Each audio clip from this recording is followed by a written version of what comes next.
Здравствуйте, уважаемые зрители! Давно не было видео на моем канале. У меня ничего не ломалось, по этому поводу что-то особо снимать не было.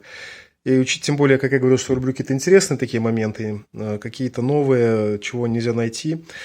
Столкнулся с такой проблемой. Вот такой у меня ветродуй, или воздушная помпа, или e-pump по-английски, e-pump.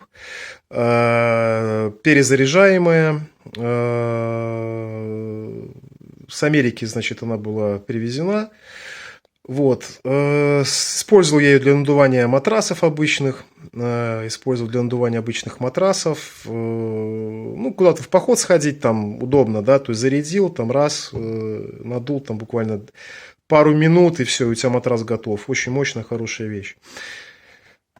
И, значит, моей дочки появился матрас, у моей дочки появился бассейн, лето было жаркое, решили мы его испробовать, и, значит, я его не проверял перед тем, как поехал на дачу, не проверял, потом по итогу я его поставил на зарядку, но он не зарядился, и главное, я не обратил внимания на эту лампочку, вот она здесь, на эту лампочку, что она не горела.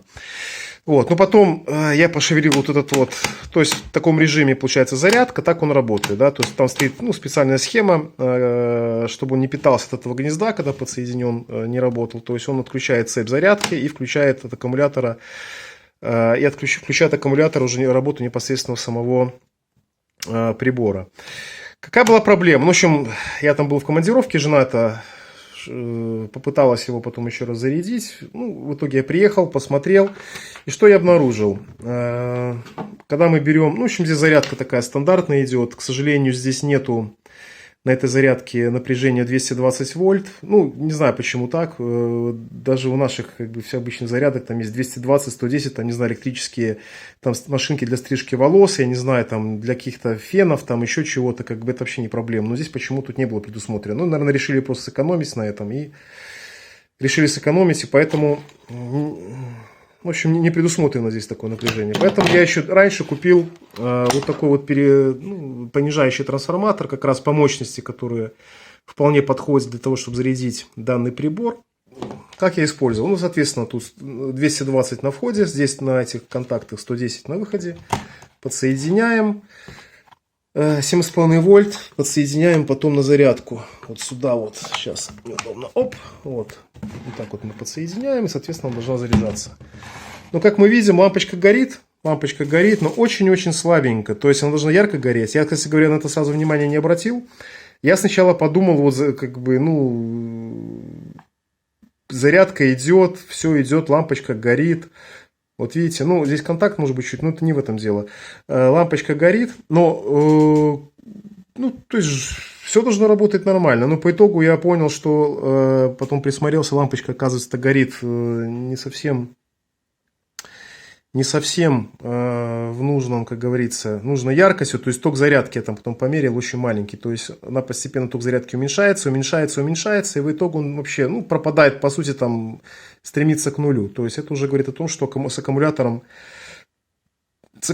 уже проблемы. Он-то и будет работать, его расшатать-то можно, но той, как говорится, мощности и того времени, которое на этот прибор рассчитан, скажем, да, то есть на работу, он не потянет. Поэтому мной был приобретен вот такой аккумулятор, тоже китайский, аналог какой-то, 35 рублей он стоил.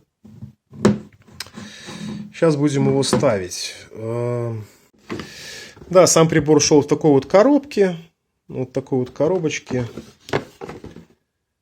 Все тут инструкция, как пользоваться и так далее. Проведу немного обзор данного прибора. В него в комплект входит два таких адаптера, два варианта адаптера в него входит. Хочу обратить внимание, что здесь значит, этот адаптер я использовал для надувания дна бассейна, этот я использовал для надувания непосредственно самого бассейна. Как выглядят непосредственно эти насадки. Это для самого бассейна надувается, а это для дна бассейна. Там более тонкий такой идет разъем. и можно без проблем надуть.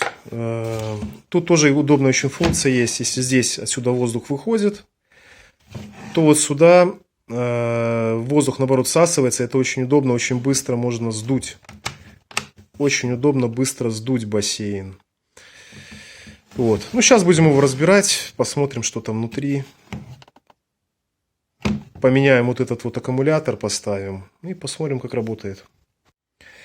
Собственно, в чем была загвоздка? То есть, как я говорил, что лампочка эта горела, но она горела ненужным. Ну, она горела, либо вообще не горела. То есть, вот она заряжается, проходит какое-то время, и он потом просто тухнет.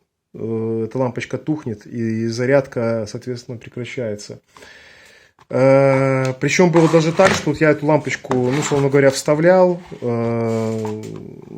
точнее, зарядку вставлял уже в сам прибор, и эта лампочка даже будет вообще, что не загоралась. Вот. Поэтому я на даче, пока у меня не было у меня вольтметра, я каким образом поступил. Вот здесь на выходе, ну, чуть больше, 7,5 написано, тут чуть больше вольт идет. И у меня не было возможности проверить, прибора там не было. Я просто как понял, что проблема была сразу с аккумулятором.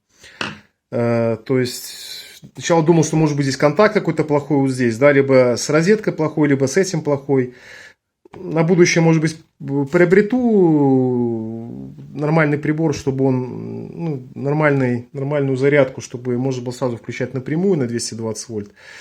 Ну, так как я пользуюсь редко, я не знаю, все руки откладываешь на потом, и руки все, как говорится, не доходят до покупки. Вот, я взял, значит, вот смотрите, как я на даче проверил. Я взял просто... Сейчас как-то мне сделать.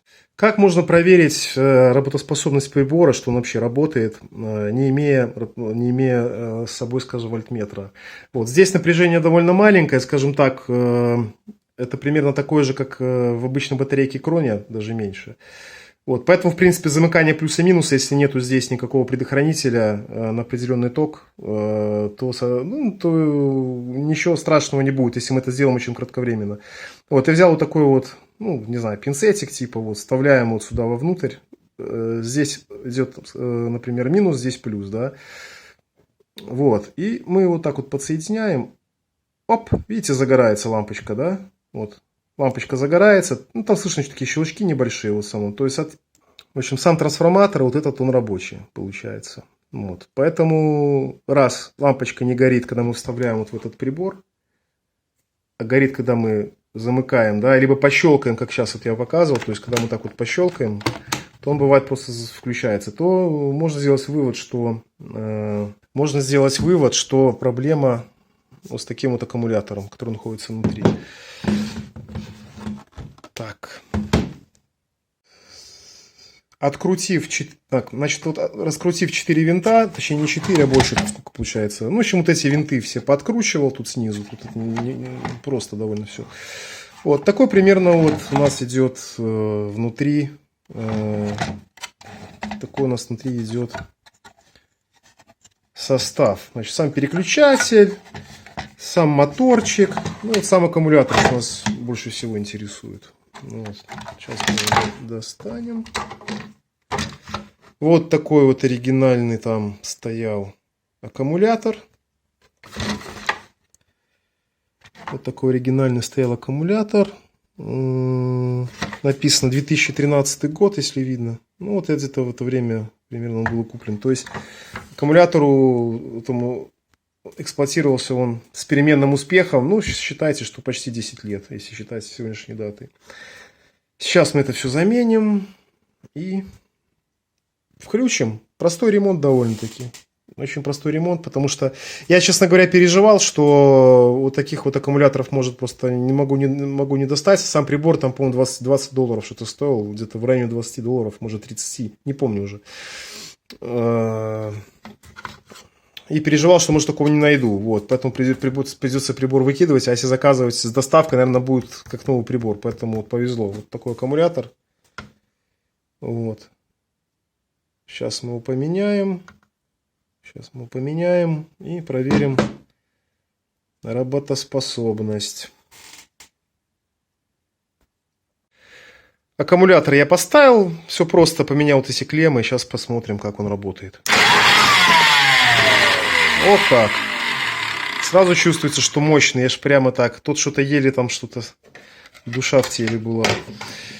Тут, кстати говоря, вот если вдруг по ремонту, еще обратите внимание, здесь вот стоит, его здесь не видно, но тут вот, похоже, диодик такой. Это для того, чтобы, если вдруг перепутаете клеммы, ну, так бывает, что, может быть, зарядка вот кажется такая вот, да, вот с такими, но подключено само напряжение плюс-минус сейчас. Плюс-минус может быть перепутан. Вот здесь он так конкретно, да, вот здесь вот подключен. То есть плюс идет на внутреннюю часть, вот то, что внутри находится, а на наружной части находится минус, вот здесь, непосредственно минус. Поэтому вдруг, если, ну, люди такие, вдруг возьмут, купят прибор, но он окажется не минус-плюс, а плюс-минус. Поэтому, чтобы не спалить, и, ну, вам, не знаю, там, что быстрее сгорит, или зарядка, или аккумулятор, скажем, там, взорвется, или что-то еще, какие-то неприятности, то специально сделан такой вот замочек. Поэтому бывает так, я тоже, кстати говоря, тоже думал, что может быть и здесь какая-то проблема, но не в этом была проблема. Вот сейчас я буду собирать, вот как видно, заняло это вообще буквально пару минут. И все, можно самостоятельно абсолютно отремонтировать данный прибор, если у вас будет в наличии аккумулятор. Кстати, здесь вот при сборке хочу обратить внимание, вот тут он, получается, как бы ручка, да, то есть с двух сторон она защелкивается, чтобы здесь провода не торчали, я вот, кстати говоря, сразу не заметил. Здесь есть вот такие специальные борозда, видите, такая вот, я же думал, тут дырку какую-то сверлить, а потом внимательно присмотрелся, смотрю, здесь, оказывается, есть, вот, видите, поэтому вы вот это обращайте внимание, потому что по-другому вы этот прибор не закроете. Вот здесь вот есть такие бороздки специальные, чтобы собрать все аккуратно. Кстати говоря, прибор довольно очень, ну, хорошо собран, компактно, мощный, вообще супер просто вещь. Так, ну, сейчас соберу, дальше потом посмотрим. Все, сборку я завершил, закрутил вот эти вот все винты, которые вот здесь вот, да. Ну, в принципе, все, как я уже обратил внимание, вот здесь вот ручка. Вот, то, что я обращал внимание ваше, чтобы здесь все было нормально. Вот. Вот, в принципе, как дует. Мощная штука. Так. Все подсоединено. Подсоединяем на зарядку. Вот, и лампочка очень ярко светит. Очень ярко светит. Все. То есть ярче, чем было до этого. Однозначно. То есть проблема была вот с этим аккумулятором. Ну что с аккумулятором? Аккумулятор сдадим, как говорится, в бесплатную переработку. Будем стараться, чтобы не загрязнять нашу природу. Вот, я издаю, в принципе, и пальчиковый аккумулятор, и все остальные. Вот. Ну, его уже, может, разберут, там, что с ним будет делать дальше. Довольно тяжелый, не знаю, на килограмм где-то, может, весит. Может, больше, может, 1,5. Ну, такой довольно тяжелый аккумулятор. Вот. Ну, спасибо за что посмотрели видео. Надеюсь, вы нашли что-то полезное в нем. Оставляйте комментарии, подписывайтесь. Может быть, пишите, что вы хотели бы. Может быть, я что-то вам бы снял бы интересное. Какой-то ремонт, если будет возможность. О чем ремонт какой-то. Вот. Мне, кстати говоря, часто спрашивают там в комментариях вот по поводу факса. Там есть ролик. Какие-то вопросы. Но, честно говоря, работа. И плюс, вы знаете, под каждую неисправность нужно рассматривать индивидуально, потому что никогда точно не будешь знать, в чем проблема, пока не разберешь. Вот. Поэтому тут вот кажется, вот, например, даже такой вот простой прибор, да, сколько может быть нюансов, да, начиная от того, что плохой контакт здесь, плохой контакт здесь.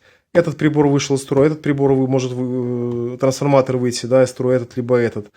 То есть, если нет, например, того же... Конечно, если есть там, тестер, да, там можно вольтметр, можно легко это все проверить, но если нет, в каких-то условиях это довольно тяжело. Вот, поэтому, вот казалось бы, да, аккумулятор, а незарядка может быть, вот, как я говорил, по этой причине. Там обрыв провода вот этот может быть, да что угодно. Вот, там внутри я же говорил, что... ну, в общем, такая. Все, спасибо всем, до новых встреч. Что-то будет интересно, буду еще снимать для вас. Спасибо всем, до свидания.